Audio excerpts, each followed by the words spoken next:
DTV news కి స్వాగతం. పటాన్చెరు నియోజకవర్గం పరిధిలోని రామచంద్రాపురం ఈద్గాలో ముస్లిం సోదరులకు పవిత్ర రంజాన్ మాసం సందర్భంగా రామచంద్రాపురం కాంగ్రెస్ పార్టీ అధ్యక్షుడు ఈశ్వర్ సింగ్, యూత్ కాంగ్రెస్ అధ్యక్షుడు నవీన్ ముదిరాజ్ వీరి ఆధ్వర్యంలో మైనార్టీ సోదరులకు ఇఫ్తార్ విందు ఇవ్వడం జరిగింది. ఈ కార్యక్రమానికి ముఖ్య అతిథులుగా పటాన్చెరు నియోజకవర్గ కాంగ్రెస్ ఇన్ఛార్జ్ కాటా శ్రీనివాస్ గౌడ్, NSUI రాష్ట్ర మాజీ అధ్యక్షుడు అవినాష్ గౌడ్ ఇరువురు విచ్చేసి ఇఫ్తార్ విందులో పాల్గొన్నారు. అనంతరం ఇరువురు మాట్లాడుతూ ప్రతి సంవత్సరం వచ్చే పవిత్ర రంజాన్ మాసంలో ముస్లిం సోదరులు వారి కుటుంబ సభ్యులతో కలిసి ప్రత్యేక ప్రార్థన చేస్తూ ఉపవాస దీక్ష చేస్తుంటారు. కుల మతాలకు అతీతంగా హిందూ ముస్లిం కలిసి పండుగ చేసుకుంటారు. ఈ కార్యక్రమంలో రామచంద్రపురం కార్పొరేటర్ పుష్ప నాగేష్ యాదవ్, అబీబ్ జానీ, మైనార్టీ సంగారెడ్డి జిల్లా చైర్మన్ అమీన్పూర్ కాంగ్రెస్ అధ్యక్షుడు శశిధర్ రెడ్డి, నందిగమ్మ మాజీ సర్పంచ్ శివానందం, అన్వర్, సతీష్ గౌడ్, నవీన్ గౌడ్, రఫీక్, హర్షద్, సల్మాన్, ఎండైన్ టీం తదితరులు పాల్గొన్నారు.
की पार्टी की जो मेहनत कर लगाया गया है, उनका नाम है टाउन प्रेसिडेंट कपूर सिंह और यूथ कांग्रेस स्टेट हमारे नवीन नरेश उत्तरा साहब को, और रोजगारों के लिए हिंदू मुस्लिम सिख ईसाई 4 सिपाही, ये हिंदू मुस्लिम सिख सेक्युलर पार्टी के लिए इन्होंने सामने आके कांग्रेस पार्टी के पैनल पे आकर ये इफ्तार पार्टी लगाए गए हैं।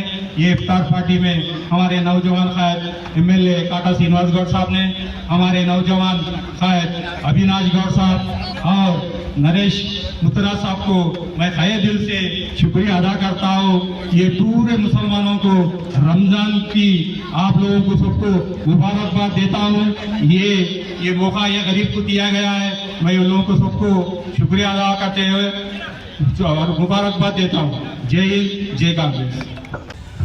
ఈ పవిత్రమైనటువంటి మాసం మరి రంజాన్ నెల, మరి ఈ నెల రోజు కూడా మరి మా ముస్లిం సోదరులందరూ కూడా పొద్దుగాల సాయంత్రం మరి దీక్షతో ఉండి ప్రార్థనలు చేసుకుంటూ మరి ఒక్క పొద్దు కార్యక్రమాలన్నీ కూడా విజయవంతం జరుగుతూ ఉంది. దాదాపు 15 రోజుల సంపద. మళ్ళీ అందులో భాగంగా ఈరోజు రామచంద్రపురంలో 112 డివిజన్లో మరి కపూర్ గారు, టౌన్ ప్రెసిడెంట్ అయినటువంటి కపూర్ గారు, మరి పుష్పక్క, వారితో పాటు మరి మన నరేష్ కానీ, యూత్ కాంగ్రెస్, మరి అవినాష్ కానీ, మరి అందరు కలిసి, ఎందుకంటే ఈ ప్రాంతం అంతా కూడా అందరం కూడా కలిసిమెలిసి ఒక అన్నతమ్ముల భావంతో అందరం కూడా కలిసిమెలిసి ఉంటాం కాబట్టి మరి ఈ పవిత్రమైన మాసంలో మరి దీక్షతో ఉంటారు కాబట్టి వాళ్ళకి మేము ఒక ఇఫ్తార్ ఇవ్వాలని ఒక ఆలోచనతో వాళ్ళు ఒక మంచి నిర్ణయం తీసుకొని మరి ఇఫ్తార్ పెట్టినందుకు ఆ భగవంతుడు మరి వారికి చల్లగా చూడాలని చెప్పి మనస్ఫూర్తిగా నేను కోరుకుంటూ మరి పవిత్రమైన మాసం మొత్తం ఉన్నటువంటి రంజాన్ వరకు 31గా 31 వరకు మరి రోజు విజయవంతం జరగాలి, వాళ్ళకి శక్తిని ఇవ్వాలి ఆ భగవంతుడు. వారి కుటుంబ సభ్యులు వారందరూ కూడా ఆయురారోగ్యంలో చల్లగా ఉండాలని చెప్పి మనస్ఫూర్తిగా నేను వేడుకుంటూ మరొకసారి మా ముస్లిం సోదరులందరికీ కూడా పేరు నమస్కారం. అందరికీ నమస్కారం. మరి రోజు 15 రోజుల నుంచి కూడా ఇఫ్తార్ జరుగుతూ ఉంది. మరి నా ముస్లిం సోదరుల అన్నలకు మరి ముఖ్యంగా ముఖ్య అతిథిగా వచ్చిన సీనన్నకి తమ్ముడు, మరి వివిధ నందిగమ్మ నుంచి వచ్చిన మరి తమ్ముడు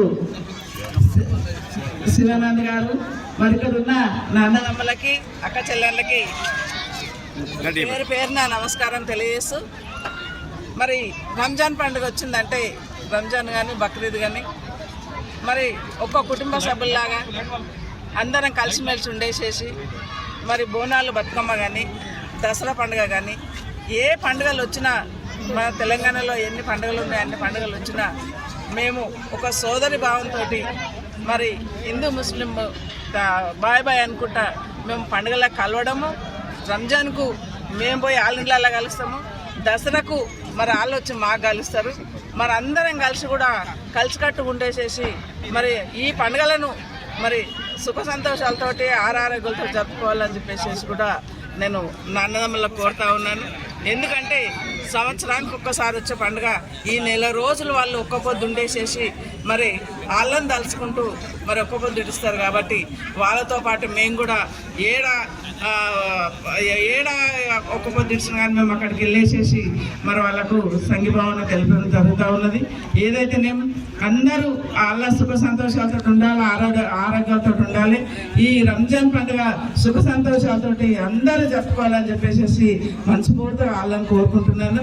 మరి ఎప్పుడు కూడా నా అక్క చెల్లెలు ముస్లిం అక్క చెల్లెళ్ళు అయితే ప్రతిసారి కూడా ఫోన్ చేసి రాక అని కూడా పిలవడం జరుగుతూ ఉంటుంది. మా అక్క చెల్లెళ్ళని కూడా అలా సుఖ సంతోషాలతో ఉండాలి, ఆరోగ్యంతో ఉంచాలని వాళ్ళని కోరుకుంటున్నాను. మేము అందరం కలిసిమెలిసి ఉండేసేసి ఇట్లాంటి పండుగలు ఎన్నో జరుపుకుందామని చెప్పేసి మనస్ఫూర్తిగా భగవంతుని కోరుతా ఉన్నాను.